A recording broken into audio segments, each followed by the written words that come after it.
കുട്ടികളെ കാണുന്നത് തന്നെ ഒരു സന്തോഷമല്ലേ? അവരുടെ പ്രസരിപ്പ്, അവരുടെ ഇടപെടലുകൾ, ഇതെല്ലാം നാളെയെക്കുറിച്ചുള്ള നല്ല പ്രതീക്ഷകൾ നൽകുന്ന വാർത്തകളാണ്. എറണാകുളം ചെങ്ങമനാട് പ്രളയം തകർത്ത 15 വീടുകളാണ് തേവര SH കോളേജിലെ കുട്ടികൾ പുനർനിർമ്മിച്ചു നൽകിയത്.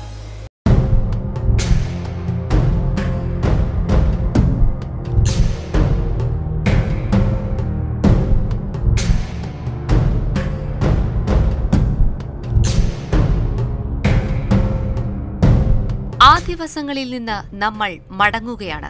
പ്രളയം നനച്ച ചിറകുകളിൽ നിന്ന് ഇനിയും ഉണങ്ങാത്ത നനവിന്റെ തുള്ളികളെ ദൂരെ ചിതറിച്ച് നമ്മൾ പറക്കാൻ തുടങ്ങിയിരിക്കുന്നു.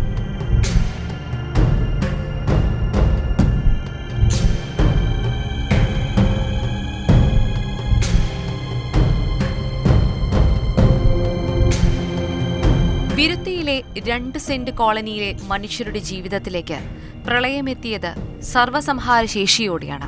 ഭിത്തിയിടിഞ്ഞും മേൽക്കൂര തകർന്നും ബാക്കിയായ വീടുകൾ. അടിയന്തര സഹായം നിത്യച്ചെലവുകൾക്ക് പോലും തികയാതെ വന്നതോടെ വീടുകളുടെ പുനർനിർമ്മാണം നീണ്ടുപോയി. പിന്നെ ഇനി എന്ന് എന്ന ചോദ്യമായി അതവശേഷിച്ചു.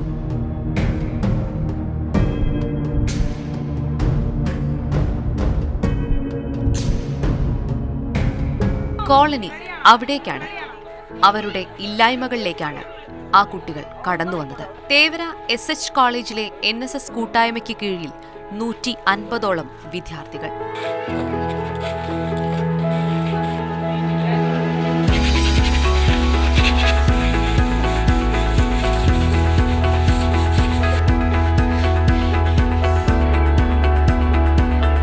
പൊട്ടിപ്പൊളിഞ്ഞ ഓടുകളും മേൽക്കൂരയും ശരിയാക്കി, വാതിലുകൾ മാറ്റി, തറ നന്നാക്കി, വിള്ളലുണ്ടായിരുന്ന വീടുകൾ പുനർനിർമ്മിച്ചു. 15ഓളം വീടുകൾ വിദ്യാർത്ഥികൾ താമസയോഗ്യമാക്കി മാറ്റി.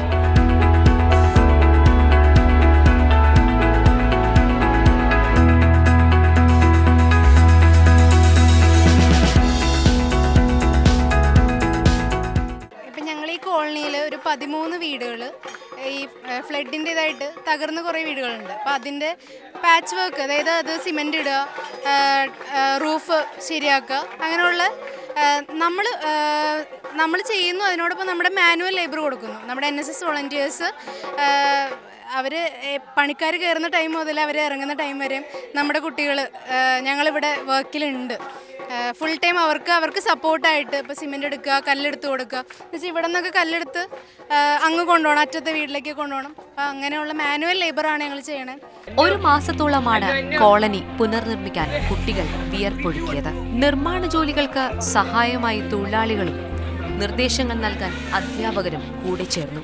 മറ്റ് സപ്പോർട്ടുകൾ കിട്ടാത്ത 14 വീടുകൾ, എന്നാൽ അതിന് നല്ല കേടുപാടുകൾ ഉണ്ടായിട്ടുണ്ട്. അപ്പോൾ അതിനെ നിലനിർത്തിക്കൊണ്ട് തന്നെ അതിന് മുഴുവനായിട്ടും അതിനെ നിലനിർത്താൻ പറ്റുന്ന രീതിയിലുള്ള വർക്കുകളാണ്. അപ്പോൾ ഞങ്ങൾ ഈ ഒരു ആഗ്രഹം പറഞ്ഞപ്പോൾ നമുക്കിങ്ങനെ ഒരു ആഗ്രഹം ഉണ്ടായിട്ടും കുട്ടികൾ ചെയ്യാൻ മനസ്സുണ്ടായിട്ടും കാര്യമില്ല. അതിന് ഫണ്ട് വേണം. അപ്പോൾ ഫണ്ടും ടെക്നിക്കൽ സപ്പോർട്ടും ക്രെഡായി തന്ന് സപ്പോർട്ട് ചെയ്തതുകൊണ്ട് ഇപ്പോൾ ഞങ്ങൾ ഫുള്ളായിട്ട് ഇവിടെ നിന്ന് ഇത് ചെയ്യുകയാണ്. അപ്പോൾ അവിടുന്ന് അവർ ടെക്നിക്കൽ ലേബർ 5-8 പേര് വന്നിട്ടുണ്ട്. അതിൻ്റെ കൂടെ ഈ 150ഓളം കുട്ടികൾ കഴിഞ്ഞ 2-3 ആഴ്ചയായിട്ട് ഇവർ ക്ലാസ്സുകൾ കളഞ്ഞ് 10-15 പേര് വരുമായിരുന്നു. ഈ ഒരാഴ്ച ഞങ്ങളിപ്പോൾ 150 പേര് ഇവിടെ നിന്ന് പെയിൻറ്റിങ് ഉൾപ്പെടെയുള്ള വർക്ക് തീർത്തിട്ട് ഇവിടെ ഒരു ചെറിയ കൃഷിത്തോട്ടം ഉൾപ്പെടെ ഓരോ വീട്ടിലും സെറ്റ് ചെയ്തിട്ട് തിരിച്ചു പോകാനാണ് പ്ലാൻ ചെയ്യുന്നത്. സമൂഹത്തിന് മുഴുവൻ മാതൃകയാകുന്ന നല്ല പ്രവൃത്തിക്ക് അഭിനന്ദനം അറിയിച്ച് അവരുടെ പ്രിയതാരം മഞ്ജു വാര്യരും ഇന്നസെന്റ് MP-യും നേരിട്ടെത്തി. എല്ലാവർക്കും നന്മ വരട്ടെ എന്ന് മാത്രം പ്രാർത്ഥിക്കുന്നു. Wish you all the best and heartfelt salute.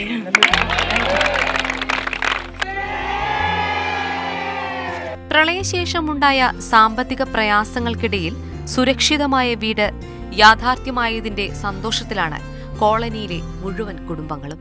അല്ല, അത് നല്ലൊരു കാര്യമാണ് വെച്ചിട്ടുണ്ടെങ്കിൽ അല്ലെങ്കിൽ ഞങ്ങളൊക്കെ തന്നെ പൈസ കൊടുത്തൊക്കെയാണ് പണിയിപ്പിക്കുന്നത്. പക്ഷെ ഇത് അവർ ചെയ്തു തന്നതാണ്. കുട്ടികളാണ് മെക്കാട് പണികളൊക്കെ ചെയ്യണ അവരാണ്.